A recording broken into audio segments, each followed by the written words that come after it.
Good morning, everyone. Welcome to another episode of Live with Weiss.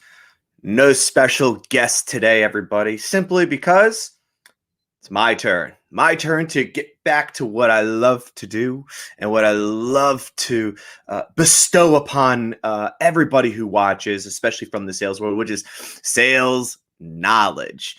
We had some great guests these past couple of weeks, Rob Chrisman, Lincoln Cochran, and we're going to continue to have guests, but also sometimes I just got to drop some knowledge bombs here and there that are super important. And the past couple of weeks, we've been preparing everybody mentally from a sales perspective, how to think about your job as not a job, but a career, how to become conscious of the things that you may not be very good at doing.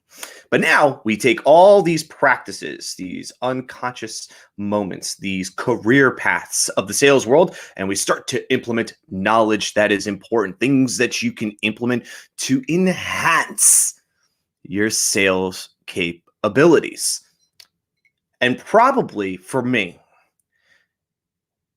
when I think about skills, when I think about how some of the best sellers out there do it so well, the one thing for sure they all have in common is pausing.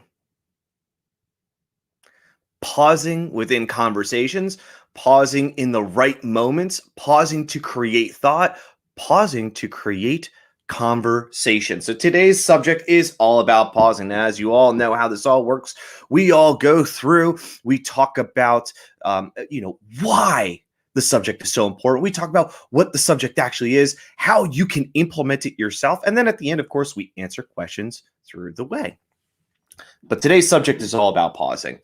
And gotta throw this out there, for every seller in existence, we all know the feeling we get when a prospect says, yeah, I'm willing to have that conversation. Let's schedule a date and time to chat. And in that moment, everybody is excited.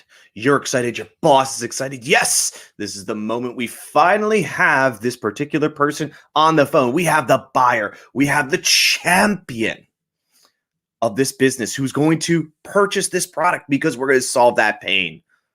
I finally have it. I'm going to go in there and have that conversation. And you prep and you go, you learn about the business, that person, the pain points. You restudy your own product. And when you get that person on the phone, you're going 1 billion miles an hour because this is your only chance to talk. This is your only chance to impress. And what's funny is, have you ever found yourself talking a whole lot? Ever thinking, this doesn't really feel like a conversation. This person's not asking me enough questions. Where is this exactly going? What is this person thinking? As you're going through and trying to unravel the pain points, or you may be in the demo phase and you're unraveling the product functionality, or you're going through the close and you're going to finally hit them with the price point, but you're just going 1 million miles an hour. I've seen it a ton. And those best sellers that I have seen out there, a characteristic that stands out astronomically is the ability to pause. Pausing is integrated into every single skill set you use when you're selling. You want to learn about objection handling? You got to be able to pause. You want to be able to drop a price on a customer confidently? You got to be able to pause. You want to create conversation. I love that, by the way. I love how we want to be conversational in our selling. Well, in order to be conversational, you got to be able to pause. You want to create an impactful moment? You got to be able to pause.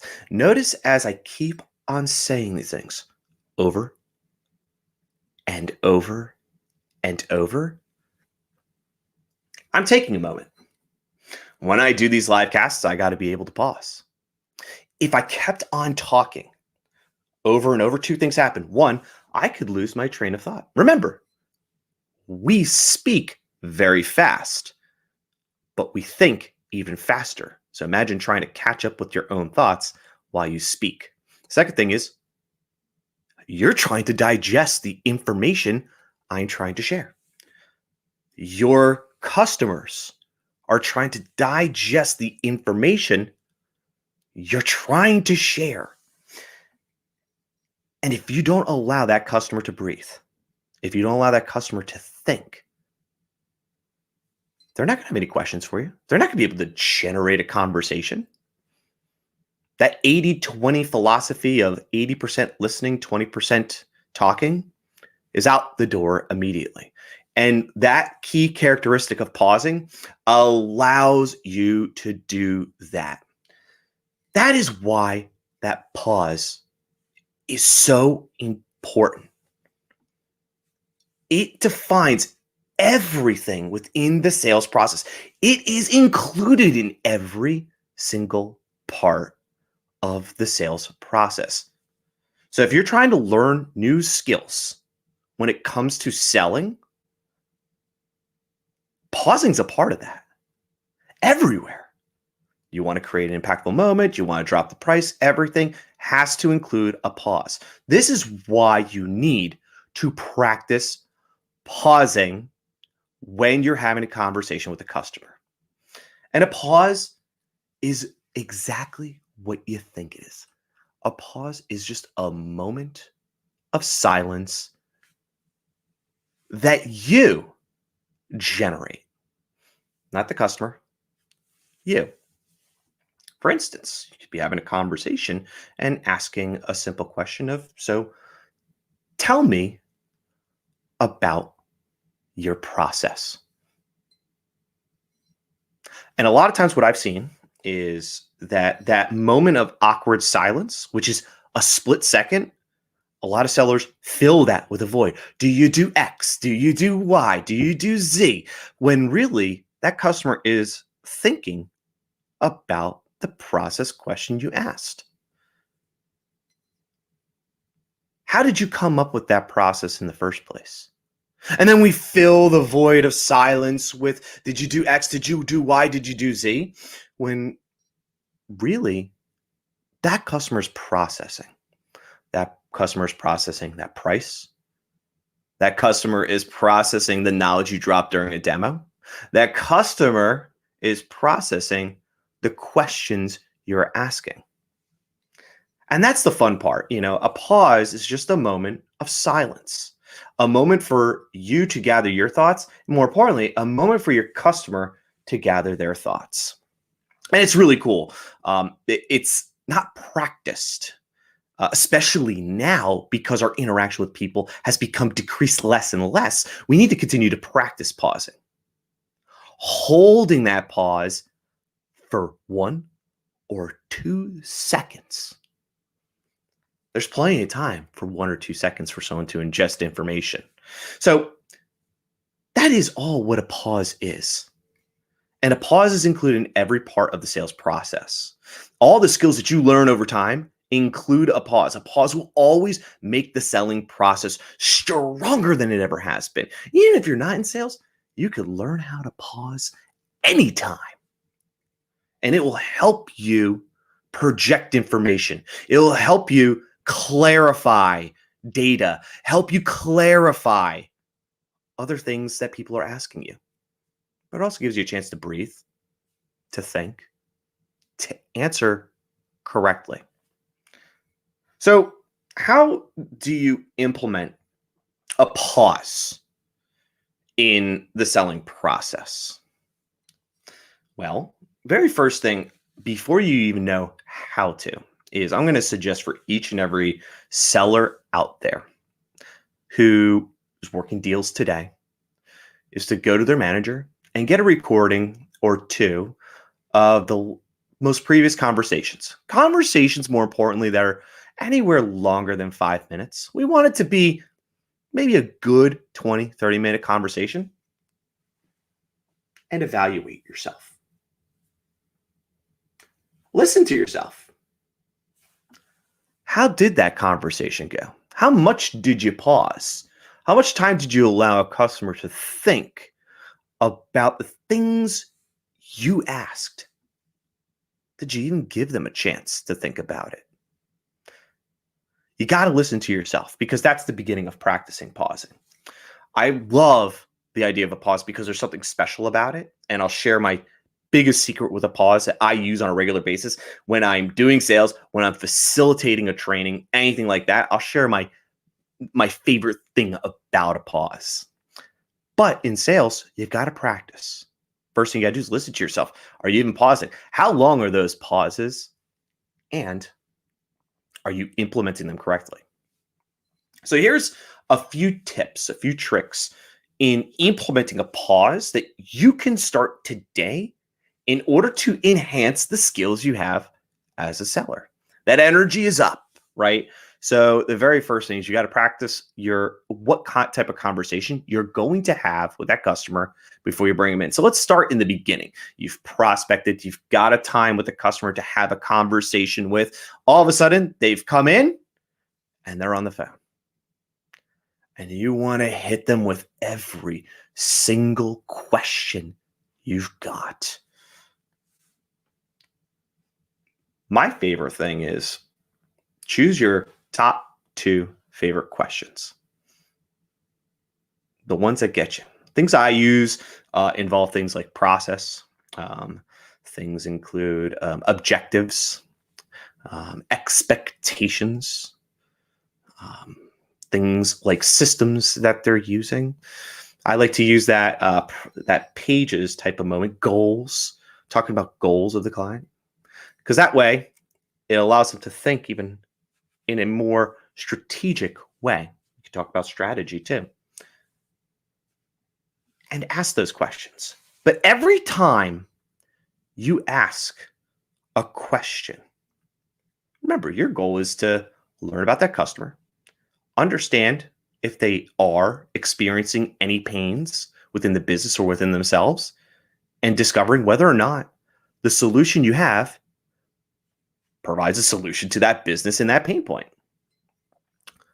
But you want that customer to open up. Start off by asking your question and then hold for just a moment. Be precise with the question. What is your current process today? That moment allows them to think and expel information directly to you. Now, as you pause, you have to come to the realization something is going to be said. You need to be listening. You need to be taking notes. You need to be curious about that process. Well. They answer it. Well, how did you get to that process in the first place? Allowing them to think, allowing them to send and deliver the information you're looking for. What's funny is no matter what, a pause is going to create a moment of silence. Silence between 2 people or more is uncomfortable. That uncomfortability is going to generate some sort of conversation depending on who speaks first. Sometimes I like to hold out on a pause.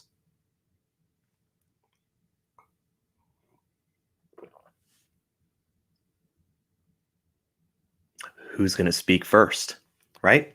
So in that first part of your process, when you're asking questions, hold after you ask the question.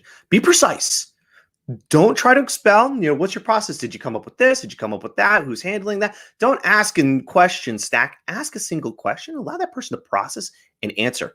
I promise you, the person on the other side of the conversation, no matter what, wants to speak and wants to say things, but may not know how to articulate it at that moment. They may say something and then say more, which leads me to my second thing.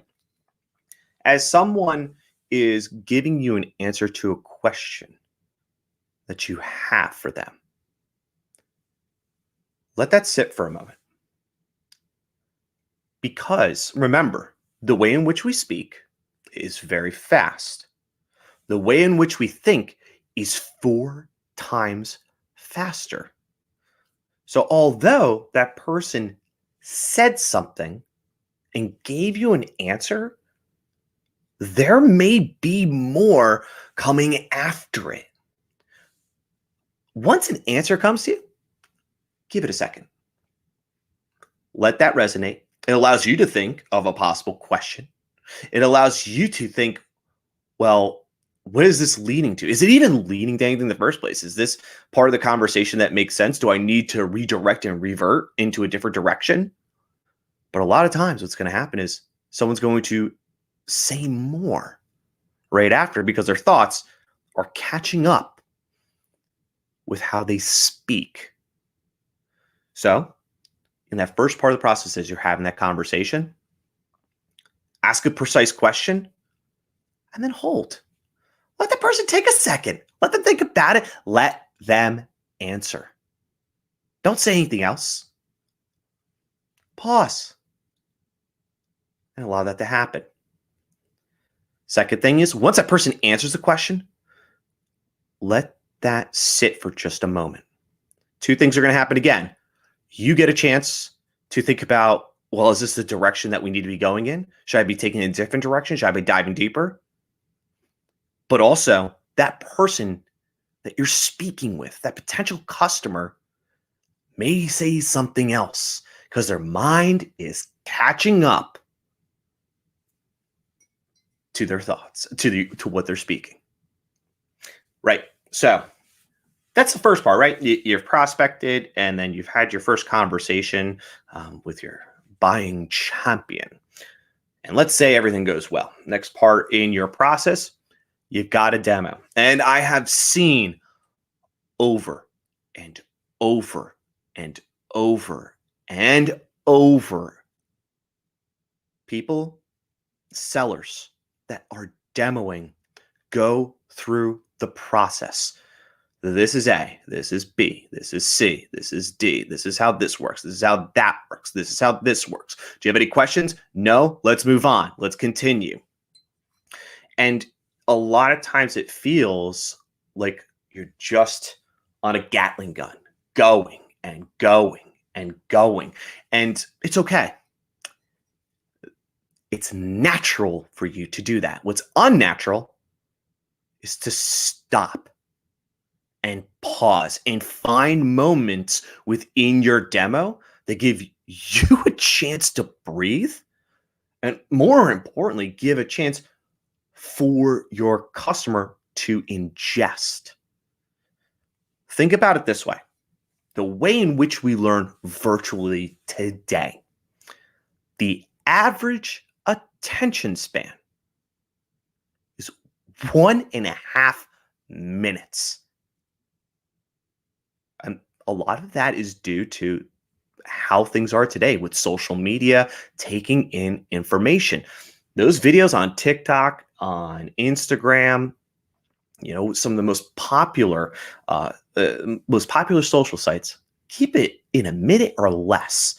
So imagine our brains are now conditioned to ingest information in that time frame. And yet we do a 45-minute product demo, an hour demo, and we rush through the whole thing as fast as possible. 45 minutes. Imagine getting hit with a fistful of information for 45 minutes straight when I'm conditioned to ingest every minute or 2. So you need to strategize your demos with pauses. I'm telling you, night and day. Listen, you have a deck. You go through the deck. Some of you are going to go out of a different realm, and you're just going to bring the product right in front of the customer and walk them directly through the product itself. But you need to become conscious of the timeframes in which you are demoing. Minute or two. You're not spending 5 minutes on a slide. You're not spending 5 minutes on a section. It is okay to speak for 30 to 45 seconds and go in there and ask a simple thing of, what questions do you have for me? A lot of you do this, and I love it. The place where we miss the most, 90% of the time, is that as soon as you ask, you have to let me know if you do this or not. What questions do you have for me? None? That's great. The next thing we're going to go over, there wasn't even a chance to think about what you just said to me. Remember, we're digesting every minute, minute and a half of information. Those pauses are so important. So when you want to hit a pause, when you want someone to ingest information about a demo and the most important parts that are going to solve the pains for them, when you hit a point, pause. This part of the demo is going to allow you to change the dynamics of your team and enhance their performance. And let it sit there for a second. Your customer that you're demoing now is officially thinking. There could be a million things. I can't tell you, but a few things for sure. They might be thinking of questions to ask, which you should absolutely take. Don't ever divert and say, I'll answer questions at the end. Answer them right there and then, because that is the most important thing they're thinking about. By you rejecting a question they ask, you're going to diminish your odds of moving on to the next part of staging through the sales process. Answer the question. That's what you want, right? I want this to be conversational. Well, they're going to ask you questions during it. Answer them. They're not worried about going through a whole entire demo. They're worried about making sure the points that you're hitting are going to solve the pains that they have. In order to solve the pains they have to think about it. And that pause, that moment that you leave, will allow them to think, ask a question, not ask a question and say, let's keep on going. May not have been an important part. And they're going to let you know. And hold that pause. If they hit you with an objection, they're going to hit you with one. It's totally okay. Pause and think about it. So in the demo process, pause at key moments. Go through your demo. Look at your slides. Look at parts of the product where there are good places for you to stop and allow the customer who's watching to think about what you have just delivered. It's an easy part of the process. Gives you a chance to breathe as well. But it's not necessarily all about you. It's about the customer and allowing them to think about what you've just said. All right. So you've had the conversation with the customer. They're like, yeah, let's have a demo. You've gone through the demo. You've paused throughout. They've asked you great questions. You probably didn't even finish the demo just because there was such great conversation that came out of it. You may have to schedule a second part, which is totally fine, right? We're all in if they want a second half of the demo. Sure, yeah, let's go through it. We can go through those pieces. We can even be more strategic on what we tackle. All right, so you get to the end and you get into the final part, which is contracting and quoting a price.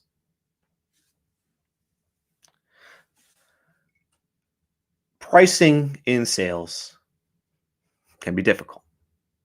We see that all the time. It's a lot of confidence. You got to believe in your product. You got to believe in your mission. And you have to believe that what your product is doing for the customer is going to solve this pain that's worth more than anything else. Is it going to make them money? Is it going to help them retain money? Is it going to help them be more productive? Because remember, everything revolves around money in the end. And you could be solving a time issue. You could be solving a production issue. Anything like that, but it all results back to money.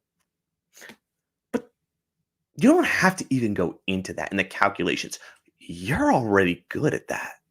I know that because every seller I see, every seller I observe, every seller I've joined in on a conversation kills it in the math sector. You buy this product, your results will be X, which most people will buy from. But they're always going to hit you with a pricing moment. And I see this on a regular basis. A seller introduces a price. Yes, so the price of this product is going to be $99 a month per user.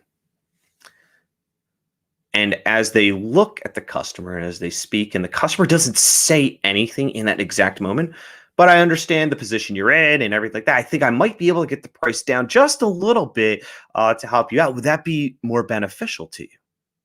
I've seen that over and over. Here's the thing. Confidence going into giving out a price, $99 a month per user, especially if there's 500 users, it's quite a large sum. But you've already displayed the ability of how the product's going to solve the problem, how the product creates a tremendous solution, and where it's going to go into the future. So that confidence needs to be matched with a pause. And I'll let you, each and every one of you, try this. When you drop that price, it's just like in the beginning, when you're asking questions and generating conversation, you drop the price on them. All right. So after careful review, we looked over the information and the product sets that you need that are going to start you off in the right direction. The cost is going to be $99 a month per user.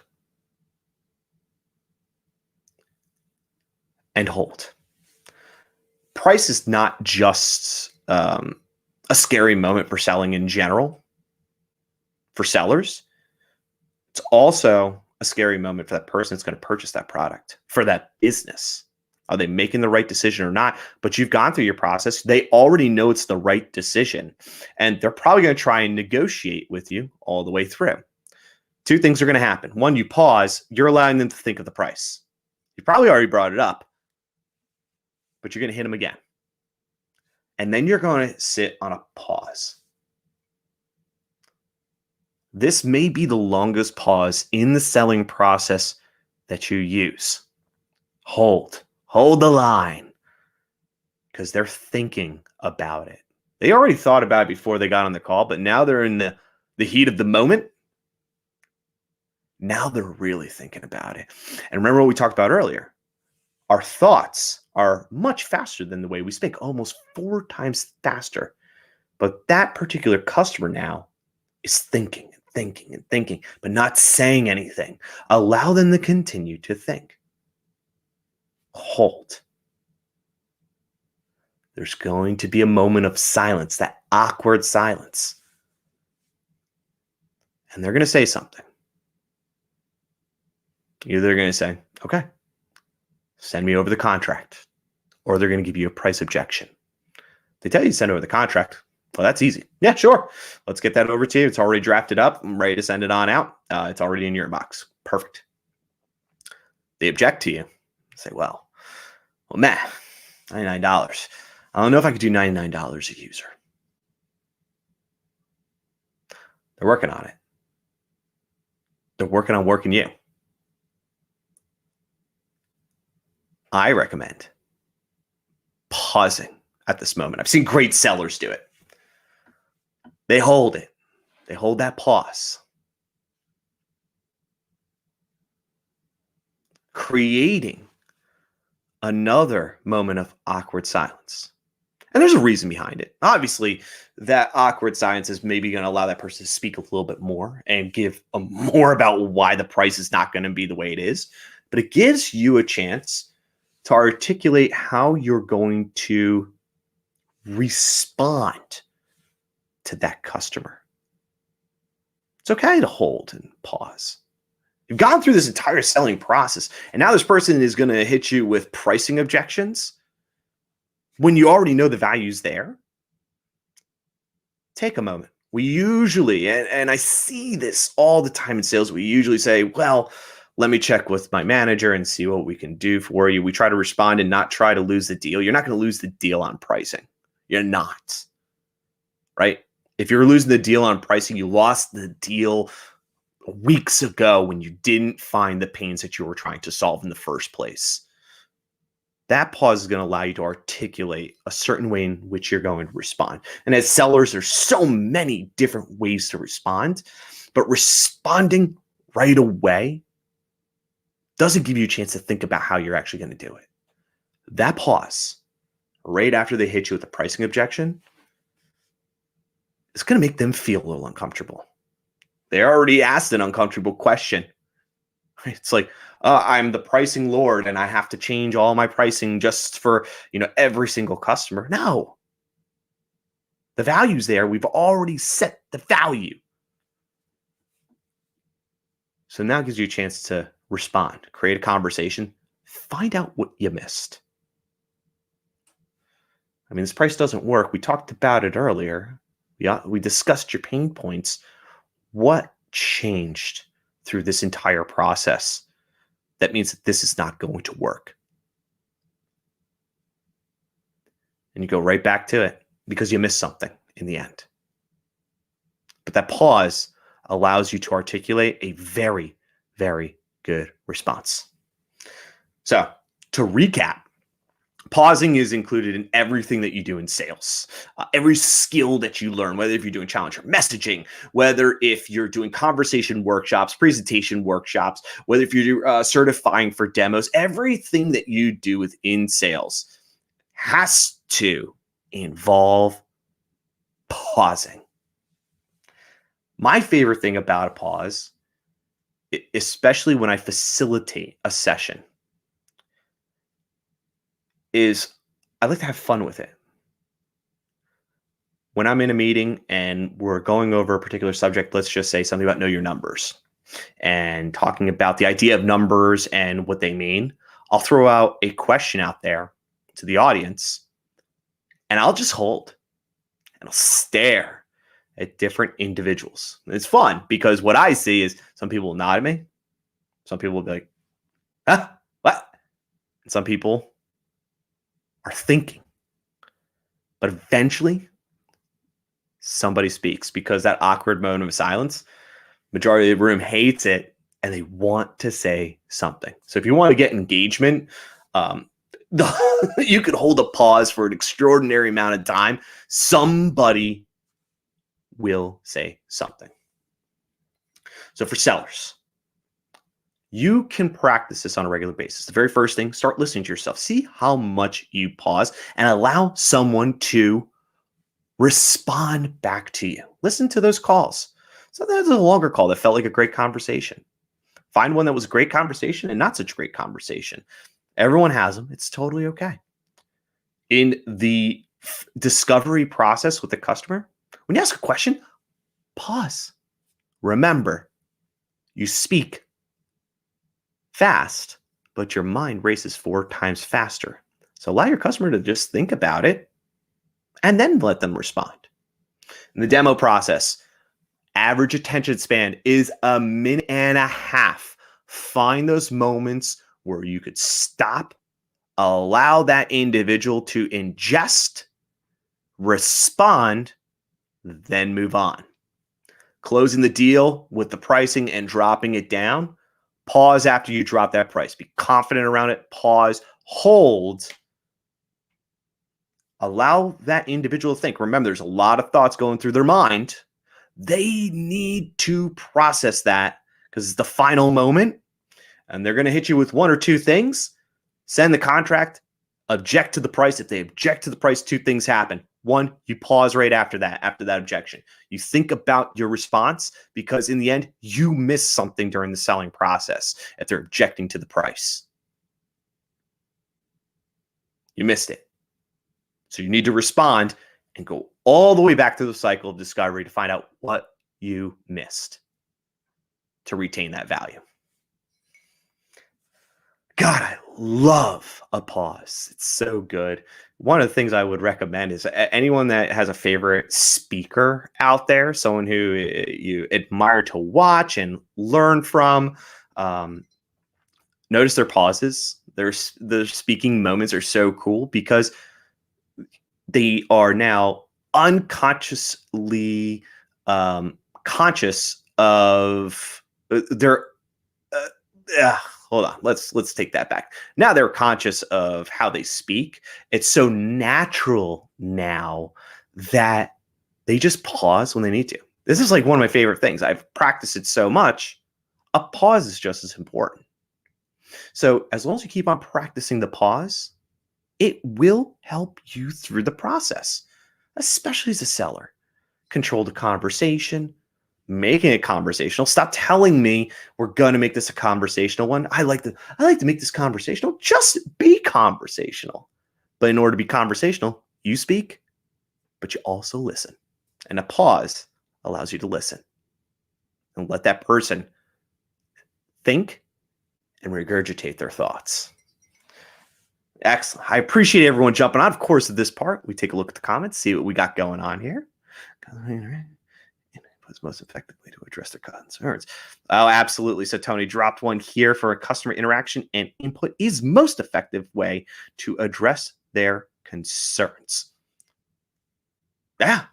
I mean, listen, you may have a product that doesn't solve what the customer's looking for. Don't sell it to them in the first place. But in those conversations, you need to let them expel what they're saying. And I'm telling you to pause. The longer you hold, the more they want to say. Remember, everyone always wants to say more. Think about going to the bar and speaking with your friends. They